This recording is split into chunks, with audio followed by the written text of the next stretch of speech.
How we doing?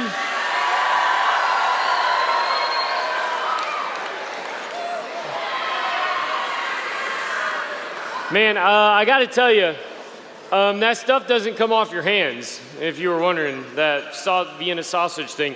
It's also, if you never experienced it, it's not so much the taste as it is the squishiness. So just so we're on the same page, if you ever give that a go, maybe just like use a fork. Anyway, all right, so I get to hang out with you guys and talk about Jesus a little bit tonight, so I'm excited about that. Yeah, it's going to be a great night.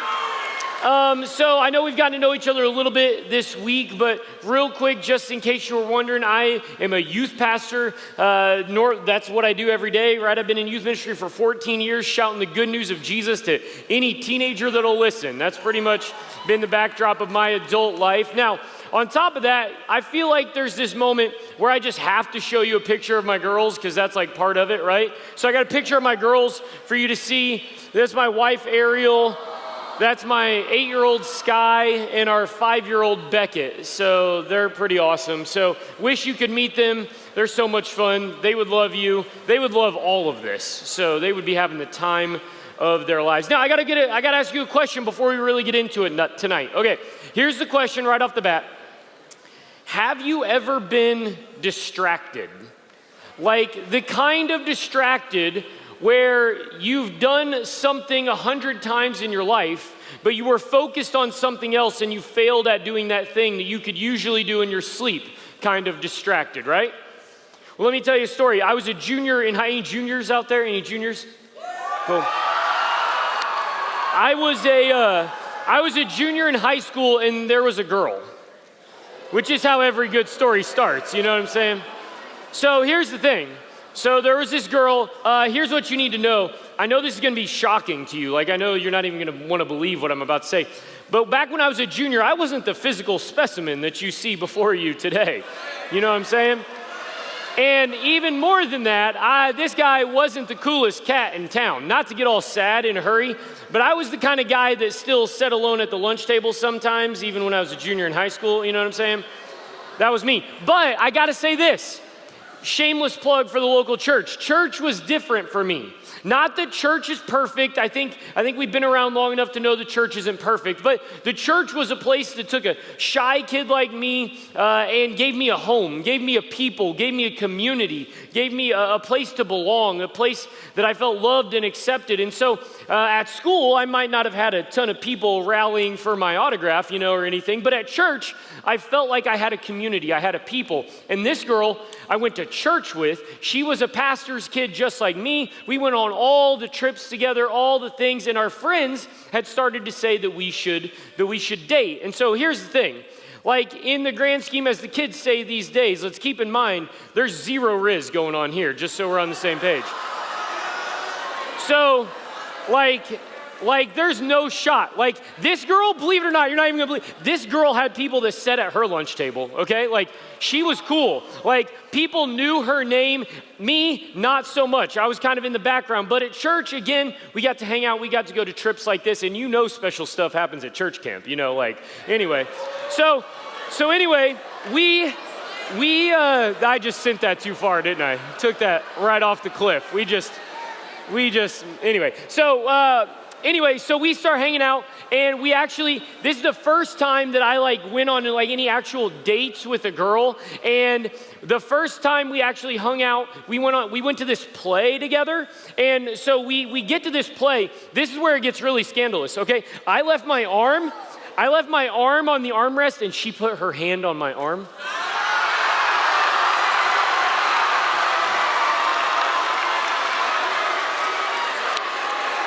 You know. Anyway, so some time goes on. We hang out a little bit, and there comes the moment when I'm realizing, okay, it's time to talk about where this thing is, right? We've been out a couple times, and so I'm like, you know what?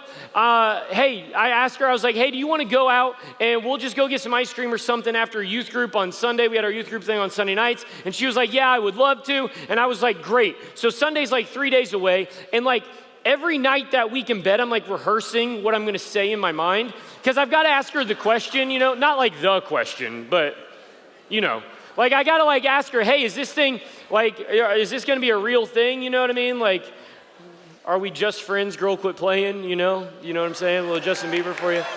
Anyway, so I was about to sing the whole thing for you, but then I decided that wasn't worth it. So I'm like all anxious. I can't sleep. I've like planned out every syllable. I've planned out like when I'm gonna make purposefully make mistakes. I'm gonna be like, so do you wanna, like that was, like I had this whole thing planned out. So youth group ends on Sunday night. She hops in my 1991 Chevy Corsica. Yep. Hold on. You got excited too soon. That my friends snuck into my driveway one night and put chrome spinners on as a joke. It was the most embarrassing thing I've ever been a part of in my life. I drove that thing to school for like 2 years. So she gets in my car and we leave the church parking lot going down a road that I have been on 1,000,000 times in my life. I haven't been back in this area of the country in like 20 years. I could still, in my sleep, drive down this road. So we get in the car, we turn out, but I'm like nervous to where like sweat's coming from places sweat doesn't come from. You know what I'm saying? Like it's getting, I'm like sick to my stomach kind of nervous if butterflies ever been there. Anyway, so we're in the car and we're driving and out of nowhere she gasps. She's like, oh! And I was like, oh, like that was weird, but whatever. Maybe there's like a spider on the window or something. Kind of brushed it off, didn't think twice about it. Not 20 seconds later, she like yells in the middle of me driving down the road. She just yells, stop! And so I slam on the brakes, like rubber still on the concrete, kind of slam on the brakes. And I look up and realize I'm about to go through this 6-lane intersection on a red light. At which point I also realize that about 150, 200 yards ago, I also plowed through a red light, and that's why she had gasped, right? This road, I've gone through those lights 100 times in my life, more than 100 times in my life, but I was so focused on something else that I just blew right through the red lights. Needless to say, we got to Sonic, I asked the question, and she says, I think we should probably just be friends, you know? Yeah, it was rough. You win some, you lose some, you know? She's married, I'm good, it all works out, right? But here's the thing. I'm guessing that there has been a time in your life when you've been so distracted by something that you've blown through some red lights, so to speak, as well. I'm actually guessing that maybe you're 24 hours into CIY Move right now, right? But I'm guessing that already some of you are starting to realize that you've been so distracted over the past year, maybe since camp, or maybe since whenever the last thing happened, or the last time you were at church, you're starting to realize this week that maybe you've become distracted by some things, and maybe you've blown through some red lights and you didn't even realize it because you're so focused on something else. And we're actually gonna see that in the text tonight. In Luke chapter 10, it's gonna be a story about two ladies named Mary and Martha and what happens when Jesus shows up at their house. Check it out. We'll pick it up here in verse 38. As Jesus and his disciples were on their way, he came to a village where a woman named Martha opened her home to him. She had a sister called Mary who sat at the Lord's feet listening to what he said. But Martha was what? She was distracted by all the preparations that had to be made. Now, here's the thing. Martha does a good thing. She invites Jesus into her house. But Mary and Martha, they're actually going to play a decently significant role in the early ministry of Jesus and in the Gospels. And every time you see Martha, every time Martha pops up, she's always in a tizzy, right? Like she's always distracted. She's always running around, she's always trying to get something done. She's always trying to get something from Jesus or get somebody to go somewhere and do so. She's always in a tizzy, right? Every time. But Mary, every time you see Mary, she is at the feet of Jesus. You see that playing out here. You might have recognized these names from the story in John chapter 11 when Jesus raises Lazarus, who is their brother from the dead. You know that one? Lazarus dies, and then Jesus is like, don't be dead anymore. And he's like, oh, my bad. Sorry, I'll get up now. right? Like if you don't know that story, check it out for yourself, John chapter 11. But the same thing is going to go down with Martha in John chapter 11. She's going to come to Jesus and be like, Jesus, where were you? Why weren't you here? Because if you were here, then you could have saved him. But you weren't here. And then she's always running 100 miles an hour. But Mary sits at the feet of Jesus. Keep going in the passage, next little section here. She, being Martha, came to Jesus and asked, Lord, don't you care that my sister has left me to do the work by myself? Tell her to come help me. Jesus says, and I just imagine like Jesus putting his hand on her back and saying, Martha, Martha, the Lord answered, you're worried and upset about many things. This is key for tonight. But only one thing is needed. Mary has chosen what is better, and it will not be taken away from her. Another translation would say what Jesus says there is there's only one thing that you need. There's only one thing that you need. He doesn't say that what Martha was doing was wrong. In fact, on a list of good things that you could do with your time, preparing a meal for Jesus has to be at the top of that list. Inviting Jesus over to your house has to be at the top of the list of good things that you could do. Jesus never says, Martha, what you're doing is bad. He just says there's actually something better that you gave up to be busy, to be worried, to be anxious. In other words, Jesus is like, Martha, you traded like some oceanfront property for like a townhouse in the suburbs. Like the townhouse in the suburbs is fine. It's good. It's not a bad thing at all. It's a good place to live. But you gave up something so much better, and I think there's a possibility. I think there's a chance that maybe we have gotten so distracted even by some good things that we've traded those good things for the only thing that you need,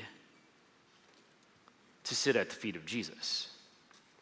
So let's talk about Martha here for just a second. Like we said a second ago, Martha is always in a hurry.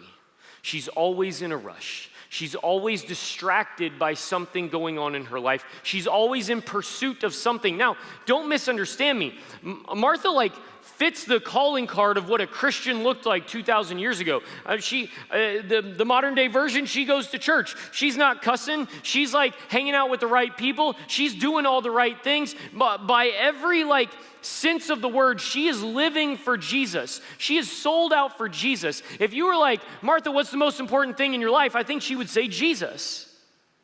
That's the thing about distractions, though. What happens in Martha's life is she actually never stops believing in Jesus. She never stops believing that Jesus is the only thing that matters. But distractions take her focus off of Jesus, the only thing, and put him maybe even on a good thing. I think there's a chance that we're Martha more often than we'd like to admit.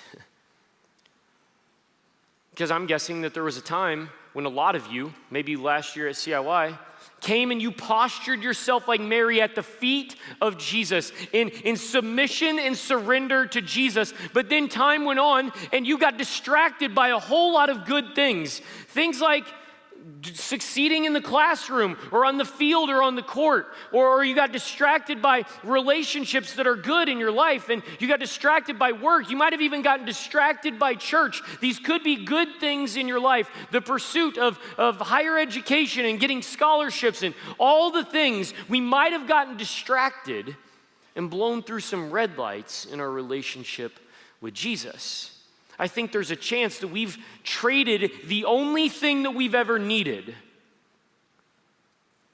for something that we thought mattered more. And maybe there's a chance in 24 hours of Move that you've been here, you're starting to realize that maybe you've gotten distracted more than you realize. Maybe it is sin. Maybe it is something that isn't good for you. But maybe there's a chance you've been distracted so much in such a significant way that you've taken your focus and your attention off of Jesus. And it might have been a full year since you got at the feet of Jesus in submission and surrender. Don't misunderstand me. Martha's doing a whole bunch of good things. She's just missed the only thing that she's really ever needed. But then Let's talk about Mary. Mary, if I can do some like Bible jujitsu here for a second. Don't take my word for this. Check it out for yourselves. But Mary, we know this from a couple different passages. First of all, here in Luke chapter 10 that we just read, okay? We know Mary, sister of Martha and Lazarus. We know that Mary. Then also in the story of Lazarus in John chapter 11, John mentions that this Mary is the Mary who back in Luke chapter 7, okay, a little jujitsu here. Back in Luke chapter 7 is the woman who comes to Jesus and is labeled, they don't say her name is Mary, but they call her a sinful woman. And she comes to Jesus again, postures herself at the feet of Jesus, begging for forgiveness, in full surrender and submission to Jesus. If you know the story, she cries on his feet and pours perfume on his feet and wipes his feet with her hair. And in full submission, in full surrender to the authority of Jesus. And Jesus looks at her in Luke chapter 7 and says, your sins are forgiven. That was 3 chapters ago. Now 3 chapters later, Martha is looking at Mary and being like, yo, why are you still at his feet? You already gave him your sin. You already gave him your past. What are you still doing at the feet of Jesus? Like last night we talked about bricks that you might have laid down, burdens or baggage that you might be carrying that you need to leave at the feet of Jesus. I think Martha was saying to Mary, Mary, you already did that 3 chapters ago. You already laid that down at the feet of Jesus. What are you still doing there? I think Mary knew something though.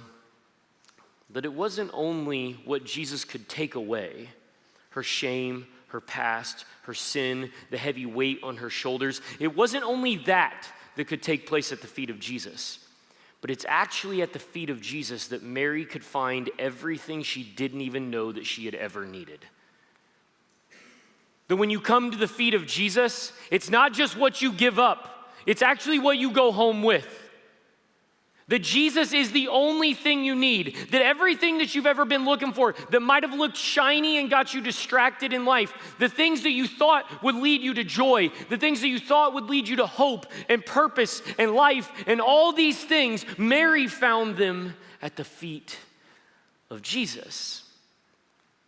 I mean, maybe I'm ignorant, I don't know, maybe I'm too naive, maybe I'm not old enough to understand, I don't know, but I actually believe that Jesus is the answer, and it doesn't even matter what the question is.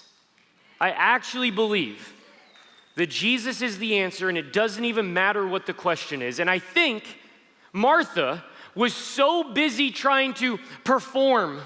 Martha was so busy trying to prove herself. Jesus, look what I'm doing over here.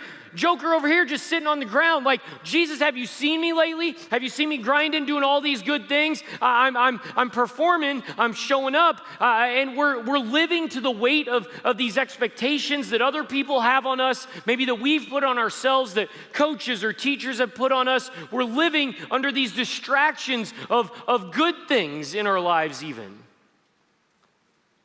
thinking that they lead to life.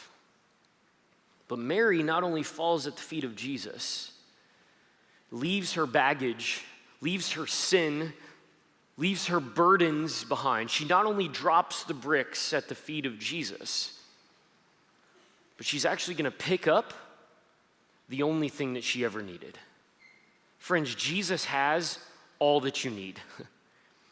Jesus is everything and more. He's everything that you didn't know you needed and everything that you didn't know that you wanted. Jesus isn't just here to take your sin this week. He's here to send you home with joy and life and purpose. More than likely, the things that you thought you were going to get by the things you were chasing, that maybe now you're realizing you were so distracted that you burned through some red lights. So distracted that you might have even missed Jesus. I think Jesus would look at us and I think he would say, you are worried about many things right now, friends. You are focused on so many different things right now. But there's really only one thing you need. And I think Jesus would say, and I've got it. The past year of my life, I actually haven't really talked about this from a stage a whole lot, so welcome into my life a little bit. The past year of my life has been a little crazy. Not like really in the grand scheme of things. It's not been anything insane. My family's healthy. Things are good. But from a work and ministry standpoint at the church I serve, things have been a little crazy for the past year now. For the past year, I've been in this, I've actually been in ministry now for I think 14 years. That feels about right. And in that time, there have been like 3 really hard seasons. Jesus is still worth it. Don't misunderstand a single thing I'm saying. He's worth it and more. But there have been 3 seasons in there that have been really hard, have really tested my faith, have really tested what I believe Jesus is calling me to. But the past year has probably been the most significant of those tests in my life. There have been moments where I've felt betrayed, thrown under a bus, accused when I didn't do anything wrong, felt looked over, felt abandoned, felt hung out to dry, feeling like I was being blamed for things that I didn't do. But honestly, the problem in the last year for me hasn't been those things. It's been what I've done with those feelings and emotions. Because what I've done is I've actually Martha'd them up really hard. And I've started to get distracted by all the things, and I've laid in bed at night, and my mind has spun, and I've just said, well, if that person wouldn't have said, and if this person would have, and it clearly wasn't my fault, so it's everybody else's fault, and all I got to do is I got to work harder, and I got to perform, and I got to bust my butt, and I got to get it done, and I got to get over it, and I got to get past it, and I just lay in bed at night, and my brain would spin over and over and over, and I didn't even realize it, but I was blowing through red lights. It affected my relationships. It affected my leadership. Things that I used to do in my sleep in leading teenagers to Jesus, all of a sudden, I didn't even realize I was missing. Things that I used to become normal for me, things that I used to feel called to, now I'm struggling with, and it's affecting my everyday life. And I think Jesus would look at Jeremy, and I think he'd say, Jeremy, you are worried about many things. You're freaking out right now and you're stressing out about things, but only one thing is needed. And I have it. That was kind of the first 6 months of the past year. And then in January, I kind of had this moment about 6 months ago. I had this moment where I guess I'd blown through so many red lights, and at some point somebody yelled, "Stop!" And I think I left some rubber on the pavement, and I realized, what am I doing? I'm the guy that gets up in front of teenagers and tells them that Jesus has everything that they've been looking for.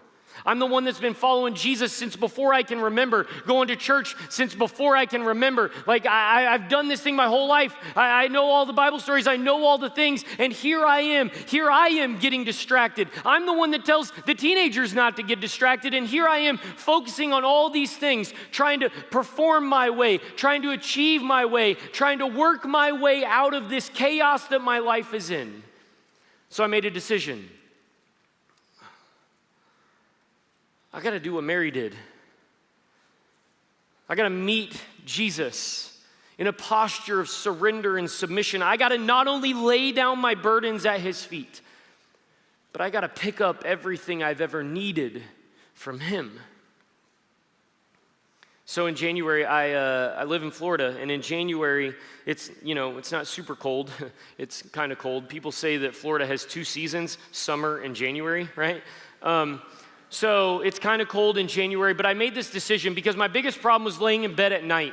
I don't know if this is true for you, but my biggest problem was laying in bed at night and my brain would spin and I'd get distracted, and then the next morning I'd just blow through red light after red light after red light, missing Jesus in all of it. And so I made a decision. I'm not gonna lay in bed at night anymore and let my brain stir. What I'm gonna do is when my brain starts to do that, I'm gonna get up out of bed and I'm gonna walk around my neighborhood, even if it's 2 a.m. in the middle of the night, in the dark, in the quiet, in the stillness, even just 30 minutes at the feet of Jesus, where I learned to start laying down my burdens and baggage. But not only that, at the feet of Jesus, I found rest. I found hope. I found purpose again. I'd be in the office at work and something would happen, as it always does. There's always another thing that's gonna pop up. Chaos in your life is like whack-a-mole. You're just gonna hit one and then another one and then another one. And so Jesus isn't coming in to remove the chaos from your life, right? But I think he says, come to my feet, lay your burdens and your baggage, drop the weights. So in the office, something would come up, and instead of sitting in my office getting mad at somebody else or pointing a finger or wondering if what's gonna happen to me or what do I look like to all these other people, I would just walk out the door. There's a lake on our property, and I'd go sit under a tree by the lake at the feet of Jesus. And at the feet of Jesus, I found rest. I found hope. I found joy. Listen, it didn't get any easier. Popped off again in my life 2 weeks ago. The difference is now, I'm not distracted by the things I was distracted by before, because I've realized that Jesus has everything that I need. I've stopped being close in proximity to Jesus, and I've started being with Jesus at his feet. I've postured myself in a place of submission and surrender, and the noise hasn't stopped around. The craziness hasn't stopped in my life. But I've been able to find rest at the feet of Jesus. Friends, I need you to know something tonight. I need you to know that there's room for you at the feet of Jesus. I need you to know there is room for you at the feet of Jesus, not only to lay down your burdens and your baggage, but to pick up what you didn't even know that you needed. But to pick up everything that you've ever been looking for in life in the Savior of the world, Jesus Christ. Friends, I don't care what you've done. I don't care how many times you've done it. I don't care what's been done to you, who did it to you, or how many times they did it. I don't care what you did on Friday night before CIY. I don't care what you've done with your boyfriend or girlfriend. I don't care what you've looked at on your phone. I don't care what you've smoked or drank. I don't care what you've done that your parents don't know about, that your youth pastor doesn't know about. I don't care what self-harm has been a part of your life. I don't care the thoughts that have run through your mind. It doesn't matter. There is room for you at the feet of Jesus.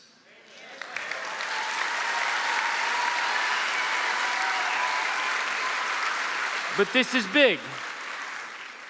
There is room for you at the feet of Jesus to lay down your burdens, to lay down your sin, to lay down your baggage, but it doesn't stop there. There's room for you at the feet of Jesus, not just to do what Mary did in Luke chapter 7, but to do what Mary did in Luke chapter 10 and pick up everything that Jesus has for you, to find rest, to find purpose, to find joy. Friends, on the flip side, I don't care if you get all A's. I don't care if you've got the scholarship, if you've got the girl. I don't care how pretty you are. I don't care how jacked you are. I don't care how talented you are. I don't care how good you are at that sport or that instrument or how many people love you or how many followers you have on Instagram. I don't care. There's room for you at the feet of Jesus. There is room for you at the feet of Jesus to lay down the heavy weights that might be weighing on your shoulders, but not only to lay down the weights, but to pick up Jesus. Because I believe that Jesus has everything that you need. So you can get distracted by all the things around you, even good things, chasing things that even matter in this life. Jesus isn't saying stop working. He's not saying stop doing those things. I think Jesus is simply saying, I have everything you need. So don't get distracted chasing something that makes big promises but can't deliver. I trust in God, my Savior, the one who never fails. The one who says, Matthew chapter 11, 28, come to me, all who are weary and heavy burdened. And I won't just take your sin, and I won't just take your burden, and I won't just take your past, but I will give you rest. What I think happened, Martha got distracted. but Mary found everything that she had ever been looking for in Jesus. So friends, tonight, we posture ourselves at the feet of Jesus in submission and surrender, declaring that Jesus, you have all that we need. Love you guys.